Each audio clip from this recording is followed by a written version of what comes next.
Introduce you. Okay, let me get off of this. Sorry, I talked through everything. So, Fine. hi guys, good morning. Thank you for being here today. I'm so glad you're here for the That's Where I'm At podcast. I'm Laura, and I'm here to introduce you to an amazing speaker and author. Marissa is the founder of Healing from Emotional Abuse Philosophy. She's going to tell us about that today, her book. She's a top podcaster. She's an award winning author and an international speaker. She has lots of credits to her name, and I'm going to put those in the show notes for you. Her presentations are interactive and she focuses on healthy relationships, setting boundaries, and how to be a proactive student leader and advocate for your peers. Because, well, before I ask any questions, welcome, Marissa. I'm so glad you're Hi, here. Hello. I'm so thank you glad so you're much here. for having me. I'm so glad you're here. I think your information is going to be valuable. So you go around speaking to college campuses, don't you, about this topic? About these topics, yes. Yes, okay. I know you have Primarily, many topics. What other things do you talk about? oh my gosh. How much time do we have? No, I'm just That's kidding. right. I talk a 30 lot to about 45 minutes. perfect, how Yes, fast. Okay. exactly. Um, I talk about like healthy and toxic relationships, red, yellow, and green flags. Like you said, setting boundaries, being a good advocate, a good friend, and a good partner, kind of anything that falls under that. That's with students, but I also speak to military installations and corporations. Okay. And those are more about like bystander intervention, how to be a good leader, in terms of like disclosures for sexual assault and domestic violence. And right now, I'm putting out a book about working with anybody, how to incorporate narcissistic personalities into your workplace Okay. because they're already there. So don't let them be a distraction. Right. Exactly. I saw a good tip from Dr. Caroline Leaf. I don't know if you follow her at all, and she was talking about how to how to not build narcissism, but to build self-esteem. And there's just a slight pattern that we do as parents. And I'm like, oh my goodness, okay, good, because I was doing a lot of the good things. So, well, Marissa and I connected. We went to a conference, or I went. Yeah, we both went to a conference, and I eavesdropped on her conversation because that's what I do, and. And I said, "Hi, I'd like to talk to you." It was really Coming nice to meet you. It was, and coming out of well, that's how you network, right? I mean, coming out of an emotionally abusive relationship, this has been very eye-opening to me. I didn't realize I was in an emotionally abusive relationship for um 30 something years. What it's okay. I'm not going to beat myself up about it. I knew when I knew. And so I thought it was really interesting to see some of your stuff on your website. And so she's got a lot of really great resources, you guys. I'm going to put those in the comments to know what you should be looking for and stuff. But Marissa, are you speaking from experience, or how did you come around to speaking about these things? Yeah, sure. So yes, I feel like anybody who kind of gets into any of these fields is speaking from experience. Mm, Otherwise, people don't really care unless they know someone or right. have experienced it personally. So, my story started really when I was 19. Mm. My first relationship in college. He was the most charming, thoughtful, kind human being you'd ever met, or so you'd think, right? That's how they get you. And Yes. unfortunately, they're really good at that mask. But so we connected, we started dating, everything was great, and then he asked me to be his girlfriend officially, and everything spiraled downward really fast. Oh my goodness. So we were together, oh, really fast. We were together for on and off for about a year. And within the first 3 months, he was already verbally and emotionally abusive. He would start by basically demeaning my major. I was a theater major in college. I wanted to be on Broadway. I mean, who doesn't, you know?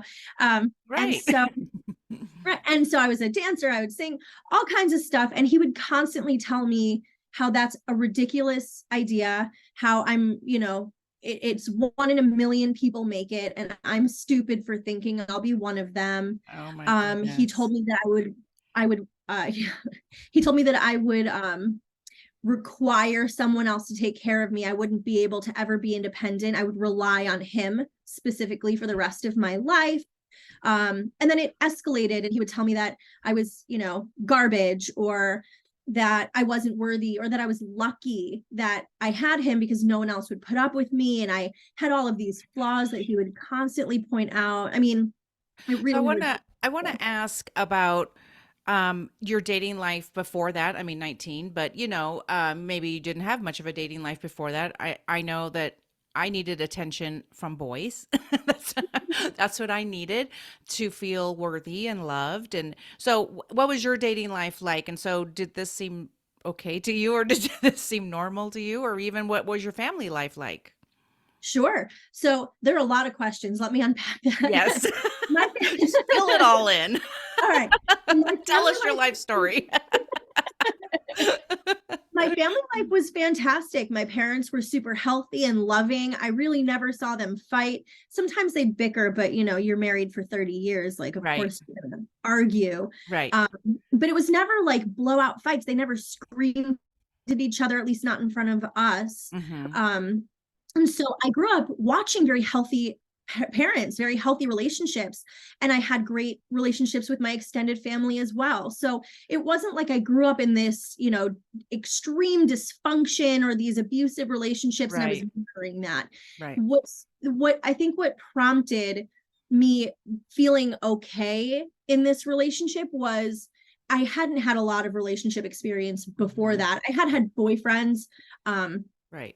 a lot of first experiences were adverse first experiences. Like my first kiss was some guy grabbing my face and like shoving his tongue into my mouth. Oh, yeah. And Okay. so that already kind of set up the standard for like my body's an object, not quite to the extent as later. Um, Mhm. but having not had a whole ton of relationship experience before this, I think allowed me to justify what he was doing. And, what narcissists and abusers do is they set a foundation of love and respect, right? So he was Right. incredibly charming. He Right. was very thoughtful. He would go out of his way to do these incredible things Mhm. for me, or that felt big and magical, so that by the time he was doing these horrible things, it wasn't Mhm. like all at once. It was pushing boundaries. Yes.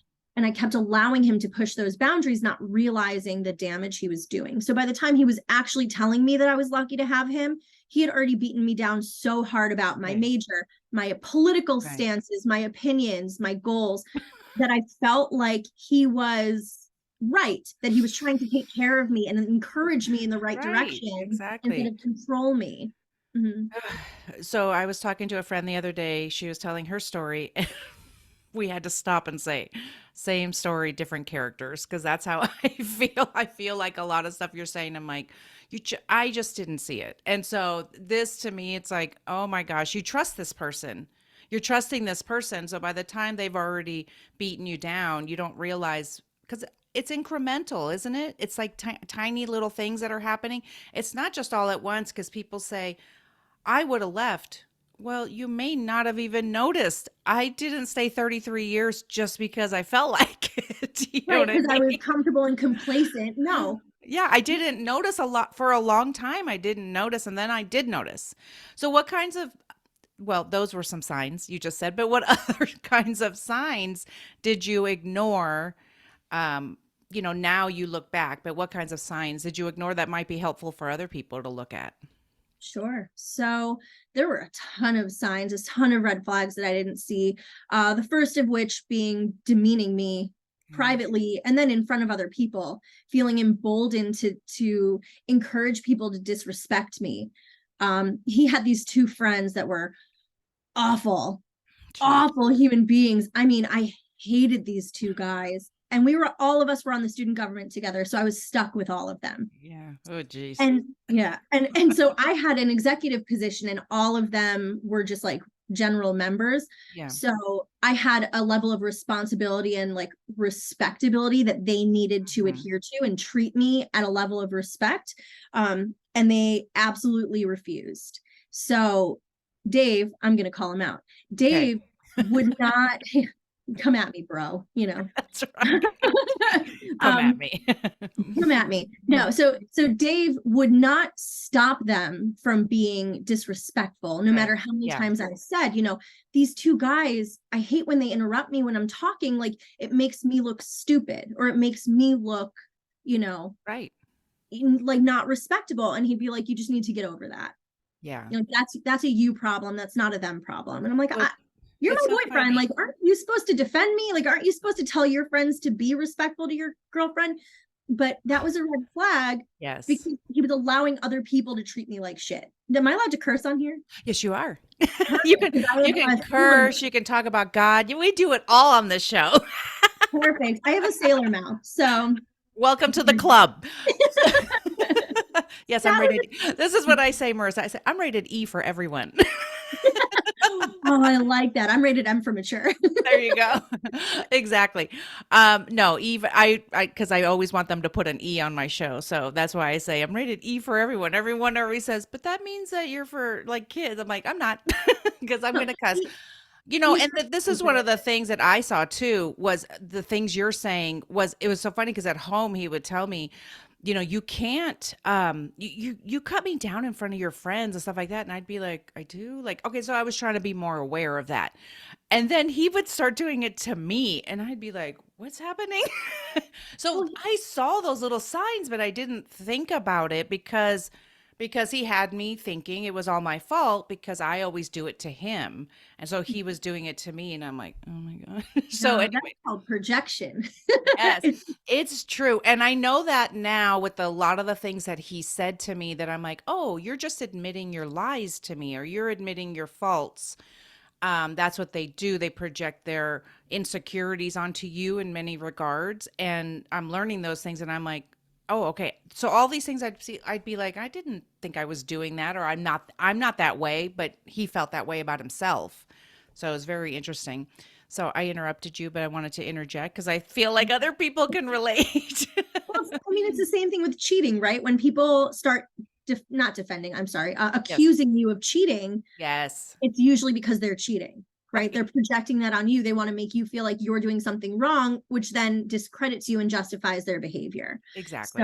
that's exactly what your partner was doing by gaslighting you and making you Right. feel like you were nuts because you were demeaning them in front of, your friends, which you Right. probably weren't, but they were Right. doing it to you, but wanted to make you feel bad about it. Yes, exactly. And so what would he say if you asked him to stop? Oh, well, he told you to get over it, That it right? was my That problem, was that that's I my was that was my favorite. here. That was my Yeah. favorite. That was my advice as well. Because It's like they all read from the same script. It is the it weirdest is thing. amazing. I'm like, there should be a handbook, but there kind of is already, because I'm telling you, I've already called everything. He's already engaged. They're getting married. And my kids were so surprised. I'm like, why are you surprised? I told you this was going to happen. I told you what was next. They're reading from the handbook. They don't Right. have an original thought in their brain. And it's usually a very short period of time before Yeah. they're engaged again, like within the year Yeah. generally. So I learned that, and this doesn't have to be about me because I did tell my story, but one of the things that I learned recently, and so now I have to tell everybody, is it was called grooming. We've heard of grooming, right? Yeah. Grooming with other perpetrators. Well, so he groomed his next girlfriend in front of me, and we were all friends. And every time we went home, I'd be like, "You flirt way too much with her," and he'd be like, "Oh, you can trust me." Well, that they were together immediately, like. She was just waiting there. As soon as we got divorced, they thought it was okay to be together. And, she's an adult. Everybody tells me that. Everybody reminds me. I do have empathy because I know what she's in for. But I do have empathy for her. But she's an adult and she made her choice. But she was also groomed. And so he's been brainwashing her for years. And so what can you do? Like, I feel for her because look, he did it to me for 33, so I can't blame her. You know what I mean? Also, take into consideration the time frame, like the decades that you were with him, Yes. right? We didn't talk about this stuff 30 years ago. We're No. talking about it all the time now. So now that the red flags and these Yes. terms are out there, I almost hope that Yes. people are going to start seeing things quicker and making smarter decisions. Yes. And that's what I'm hoping for too, because I didn't know this stuff. I didn't know these things. I just thought I just was pretty trusting. That's how I am. I'm pretty trusting until you burn me. And so I just thought, well, I trust this person. Of course, there's a lot of good things, especially during love bombing. And so, and that, well, I guess we can talk a little bit about love bombing. And love bombing is that whole thing in the beginning where everything is great. It's all sunshine and roses. And do you have a better definition, or is that a is that a good example of? Love bombing is a little different. So Okay. I call what you just described as the Yes. honeymoon phase, right? Okay. There's three phases to abuse, to Okay. this type of abuse. There's the Tell honeymoon us. phase where everything is fantastic and they're giving you gifts and making you feel like a princess and setting the stage Yes. for their awfulness. Then there's the tension building phase where you start to kind of walk on eggshells, like Mhm. maybe something doesn't feel right, you're a little uncomfortable, you don't want to do anything to make them mad. And then third is the explosion phase. That's when there's a blowout, whether it's a fight or a physical Okay. altercation or a sexual assault. That's where the Okay. big stuff happens. And then it goes right back to the honeymoon phase. I'm so sorry. I'll never do that again. Oh, I was okay. really stressed at work. I just drank too much, whatever their excuses are, pile them on, pile them on, pile them on. That's when love bombing will usually happen. Love Okay. bombing is more about like overwhelming somebody with gifts and making them feel so special and like this Mhm. fairy tale, and that stuff will never Yes. happen again. Right. So a good and current example of that was like when Kanye and Kim Kardashian were getting divorced, Okay. right? He would fill truck beds with flowers and send them to her house. He would do these over the top big huge grand gestures of like Okay. love and make her think that that was the last time this is going to happen, everything is fantastic, Mhm. clearly he loves me, like clearly he's a Right. changed person. Right. But then it again sets the stage for the tension building phase and then the explosion. So Mhm. he bought the house across the street and stalked her, he Okay. sent all of his goons after Pete Davidson, like all of these things, those are all explosions. Right. The love bombing aspect is when he was overwhelming her with big grand gestures. And that also for me, I remember those things would happen. I always say he would throw me a bone, right? He would throw me a bone. He'd be nice to me or he'd buy me a gift or whatever. I didn't ever hear I'm sorry, so I don't know what that word is. No, I never heard that before. Is that a word in the English language? I know I said it. For all the things that he did, I was sorry. Of course, yeah. Yes, I'm sorry. We can laugh about it now. Because this is what healing sounds like, people. We can laugh about it. If But you it's can't serious. laugh about it, then you need to keep working on yourself and your stuff. That's right. And I'm sorry, I'm a laugher, and I just like to make light up that light. I like to laugh about things. So, and for me, it's like when I look back, I'm like, yes, it's really important to talk about these things, but man, he would throw me a bone, like from one extreme to another, and that was really hard. So then their trust was built again. And that's the scary thing, is the trust to let you to have you stay so that they can keep going. I'm thankful my ex never escalated to any physical abuse, so I was very happy about that. But I know that that can happen. Well, I am, but Makes I have, sense. I have to say that emotional abuse is harder to prove. And I had some people who were like, really? Are you sure? I'm like, that is not a question you ask someone who's been emotionally abused. That's victim shaming. And you shouldn't have to go, let me think about that. I'm just telling you I was abused. You should Right. believe me.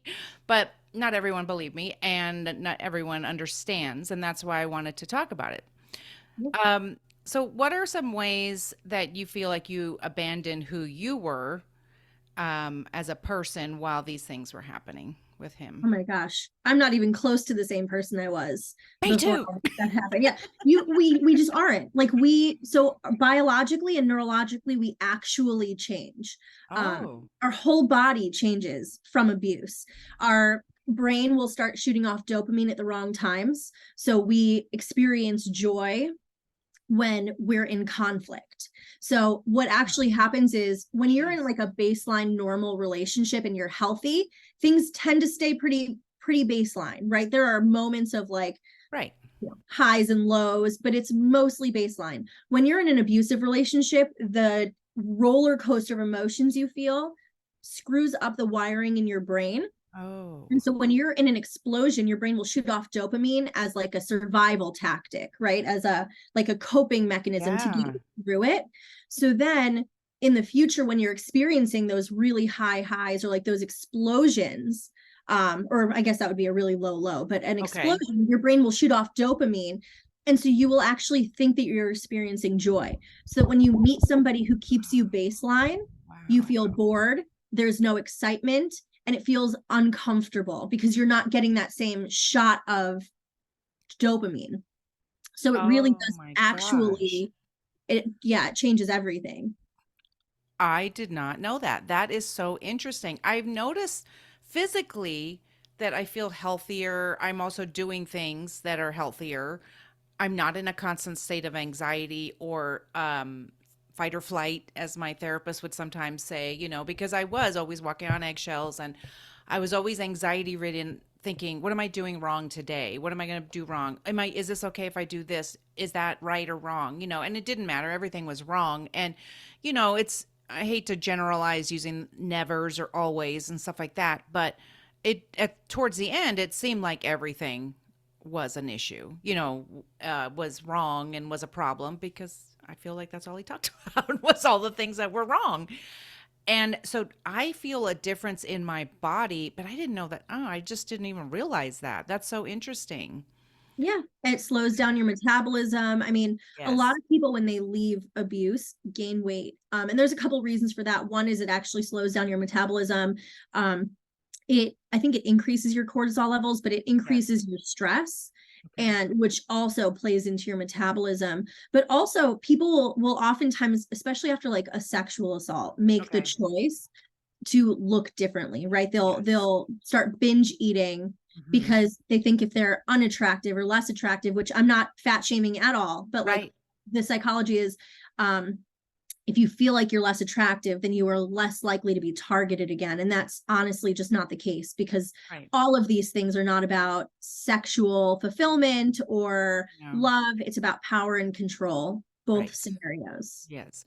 So that's really interesting. And that's one of the things that they talk about when one of my divorce groups was just to watch what you're eating, and not because of your weight, but because of how healthy you're going to feel. You need to have a healthy brain, and feel good overall to be able to make good decisions and hard decisions. And my life was just turned upside down, the changes of where I'm living and all these things, right? So these are big deals when you have to leave a relationship. So what other things did you feel like you were doing to abandon yourself um, in your relationship? Sure. So before there's before Dave and after Dave, right? So BD. Got it.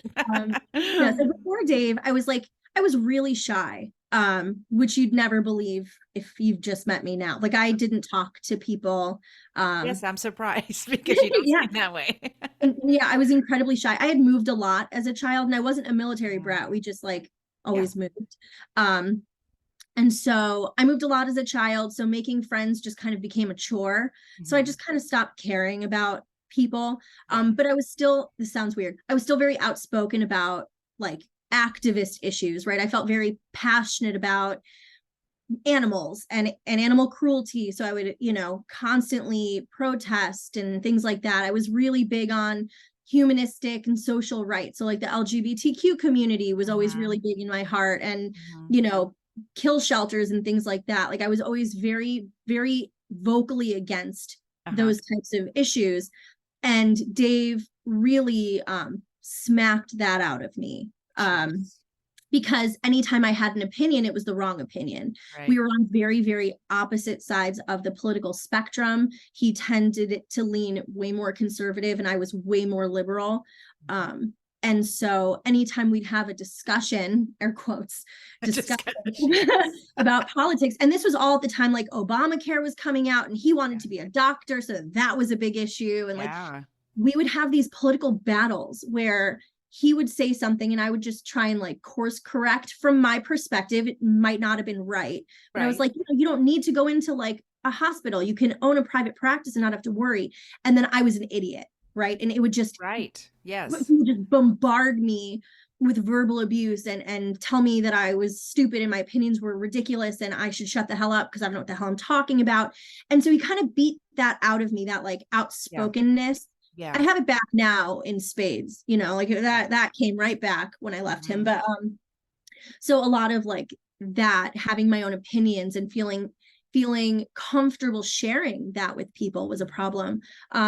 Another thing that he would do is he would try and he would try and take my friends away from me, and like not just isolate me from other people. He Okay. would literally try and swipe my friends. So that So they were his friends, he so that would they do. were his friends. Oh, So jeez. he's still one of my best friends, Chris. We met in college, Okay. and Chris was like he was like my advocate. I could go to him about anything. And Dave didn't like that I had an ally with me, especially someone who was so cool like Chris, because he was just like Yeah. this fun and outgoing person. Yeah. Everyone loved Chris. I was his best friend. So that was kind of like my badge of honor. Hmm. So Dave would constantly see us talking or hanging out, and he'd be like, "Hey, Chris, come over here." And he'd show him a video, or he'd try and start a conversation about something to just draw him away from me. And so when Dave and I broke up, he would always call Chris over if he'd see him anywhere. I'd be like, "Hey, Chris, why don't we come here? Like, you want to have lunch Yeah. with me? Hey, let's go Yeah. out. I'll buy your lunch." And whatever he could do to get Right. him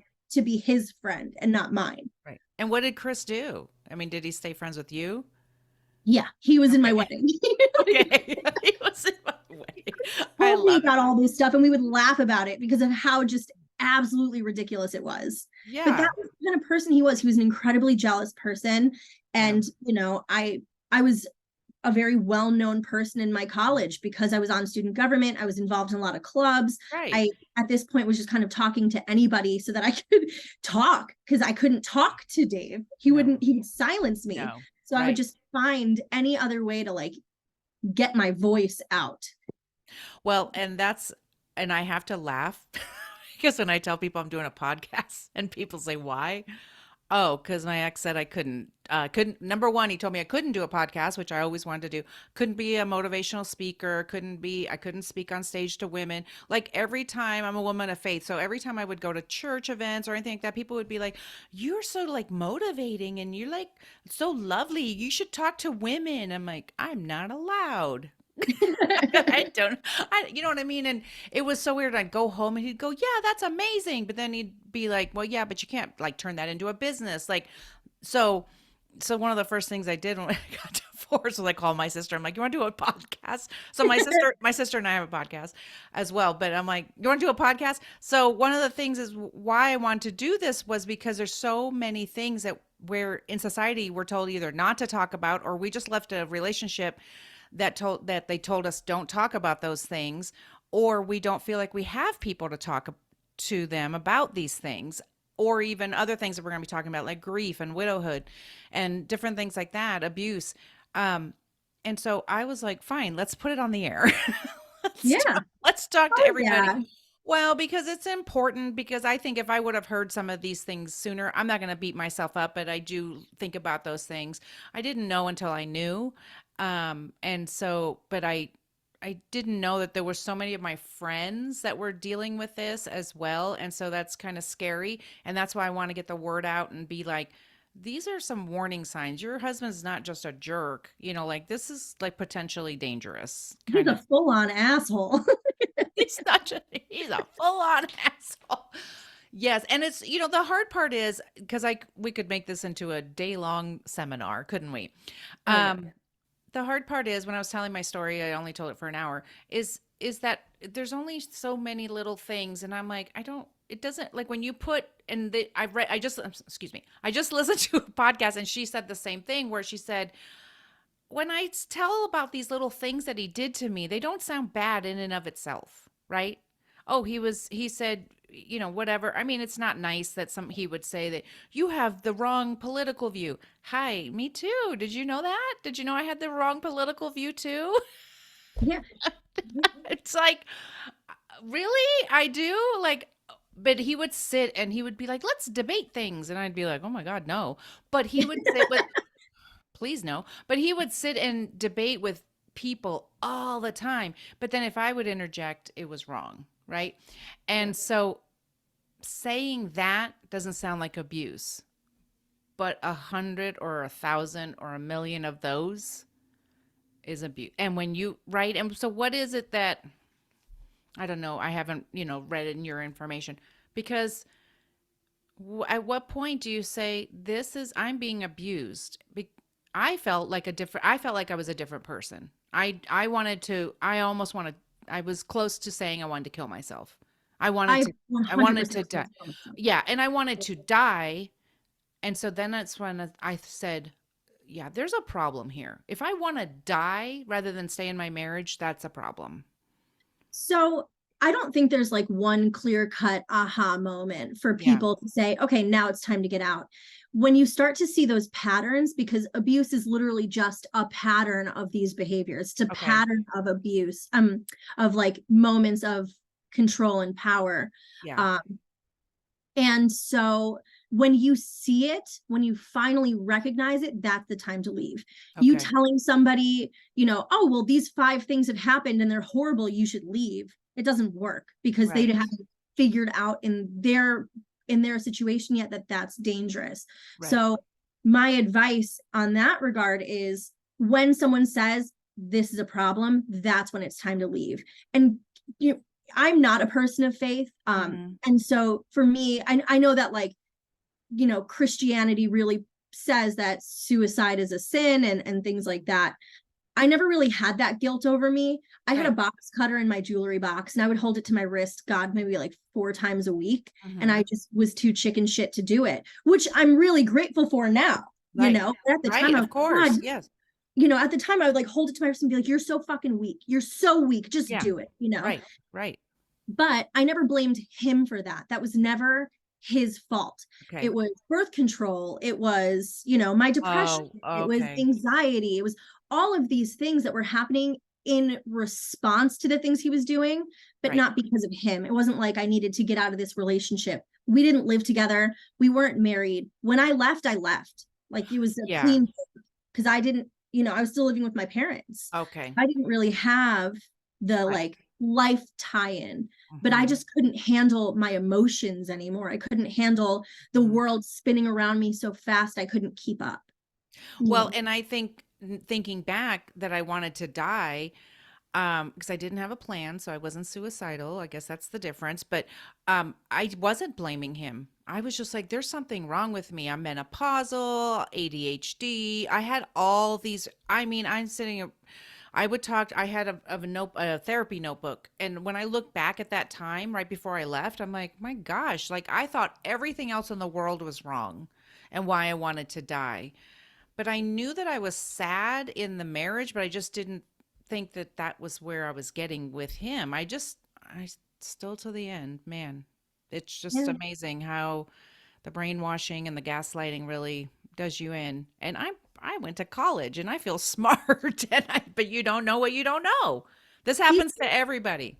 these things don't make you smart or dumb, right? No, You can't no, help these situations, especially when we're never taught what to look right, for, which is right. why I love what I do, right? I get to Yes. teach people what to look for. But him telling me that I would rely on him for the rest of my life, and I have a really like it's a fun anecdote, this makes me happy. Okay. um, but him telling me I was going to rely on him for the rest of my life really should have been like a huge red flag. First of all, we were 19 and not even close to marriage. Right. Right. Definitely Right. not. Right. But like it was just such an awful thing to say to somebody, especially somebody in college. But this is my favorite anecdote. So Okay. when we were together, I was a bartender. I paid for college in cash. I Hmm. bartended like 5 days a week, maybe sometimes 6 days a week. I was always there. And it was a sports bar. So it was like a low cut tank top or whatever. Yeah. And Dave would constantly nag on me about Mhm. how I was a slut, how I was flirting with men for Jeez. money, Oh my like I gosh. may as well have been a hooker, like all of this stuff. I was making so much money at the time that like there Right. was no way I was stopping. Right. And so when and that was when I was going to rely on him forever. Mhm. So now fast forward, it's been about 13 years. I am brag. I'm a 6-time best-selling author. I have a top podcast in 25 countries. I speak internationally. Right. What does he do? Tell me what you think he does. Gosh, I don't know. I don't know. He's a security guard or something. He's in some position of power a lot of times, but I don't know. He's a bartender. Oh, he's a bartender. Does he have to wear a low cut tank top? I sure hope not, because he wasn't attractive. But, Oh my but gosh, he's now a he's a bartender. bartender. So he got on me about what a piece of shit I was for Yes. bartending to pay for college. Now Yes. I have a career that I built almost in spite of him. Not Right. really. He was the Right. motivator, but he wasn't the Right. drive. Exactly. Yes. And he's doing exactly what he got mad at me for doing 13 years ago. That's so that's hilarious to me. That is a great anecdote. I love that. Me too. I tell it at all my talks. It's my favorite. Oh my goodness. Um, was there anything else that we didn't talk about before we finish up that you think would be important for people? What are some, well, I guess one of the things I want to ask is what are some tips that helped you or would be helpful to people helping them with their mental health moving forward? Sure. So I have a lot of those. Okay, good. Most of them are in this book, The Oh, Healing yes. Emotional Yes. Abuse If you're on YouTube, you can see her book and I will also link it in the comments in the show notes. Philosophy. Yes. It's called The Healing from Emotional Abuse Philosophy, The Three Keys to Overcoming Narcissism.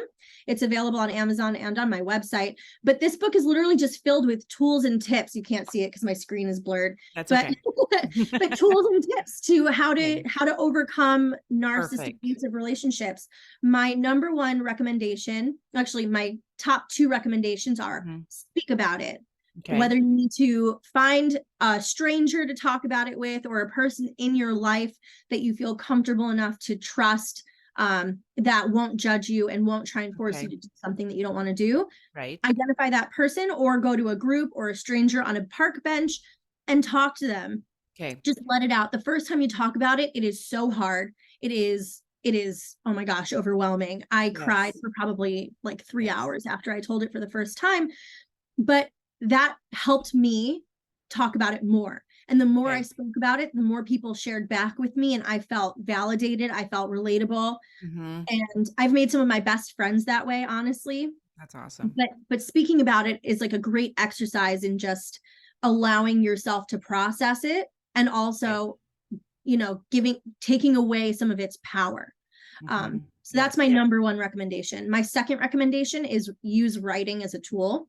That's awesome. Yes. Writing is incredible. You don't have to write about it. You don't have to be, detailed, but even writing a letter, one of the books that I bring out every year, it's called Love Yourself First.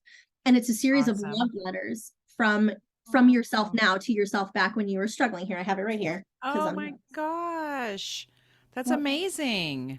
Thanks. It's called Love Yourself First, Letters of Self-Love, Healing, and Growth.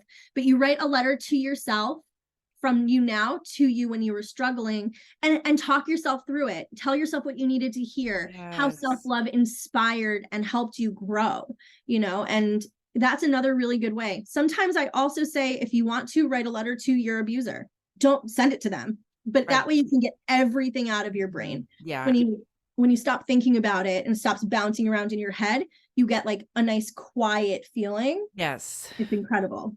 I did that and I didn't send it. I was tempted many times, but I don't have a I did it I didn't write it with a pen, but because I just wanted to get it out. But my favorite way is, pen and paper, a really nice pen and paper because I know that that is a makes a really good connection to our brain. So, especially during the healing process, I've been doing a lot of journaling, but I love that idea of writing a letter to yourself when you were struggling. That is amazing. I could see where there would be a lot of inner healing with that. Oh, absolutely. You're Yeah. telling, sometimes you're telling your inner child about things that happened 20 years ago that you're going to be okay, and that in and of itself is so healing psychologically. Yeah. It's an incredible transformation. It's not easy, It's but not, I'm it's trying not to cry, but yes, it's not. snap your fingers, it helps. That's right. And and no, I want to cry on the I'm okay to cry on the show, but that just touched me because it's true. Because and then that's the thing I always say is that I have sympathy for 22-year-old Laura for the choices she made. I understand why she did it. 56-year-old Laura knows better. And so we're going to move forward differently. And we're going to start talking about it. And I did not grow up in a generation, my parents did not talk about things. Their generation for sure, they were born in the 30s and 40s. So for sure they weren't talking about anything.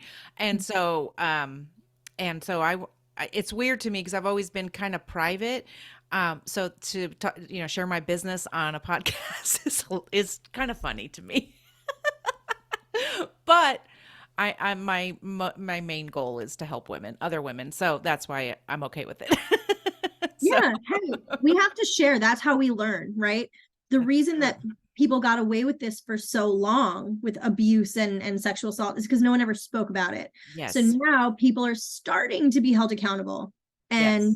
I think Exactly. in 20 years, we could theoretically eliminate domestic violence altogether by making it such a loud and Yes. ridiculous thing to do that Yes. people are deterred from doing it because they know Yes. they'll be called out or canceled or won't get away with it. Right. Exactly. Yeah. That whole Me Too movement. And I know that one of your books you talk about that and some other things. You have lots of, I went all through your website and looked at, I'm like, I need all the books.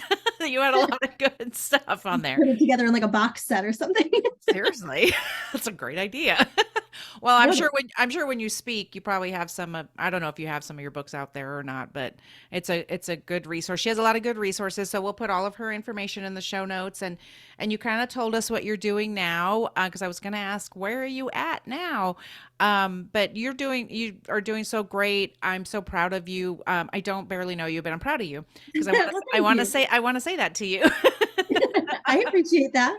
Thank you very much. I'm proud of what you do. I'm so thankful for what you do because you talk about things that no one's no one's been talking about. So I'm really thankful that you were here to share with all of us and how we can avoid these things and recover from these things because that's what I'm in right now. I'm in recovery phase.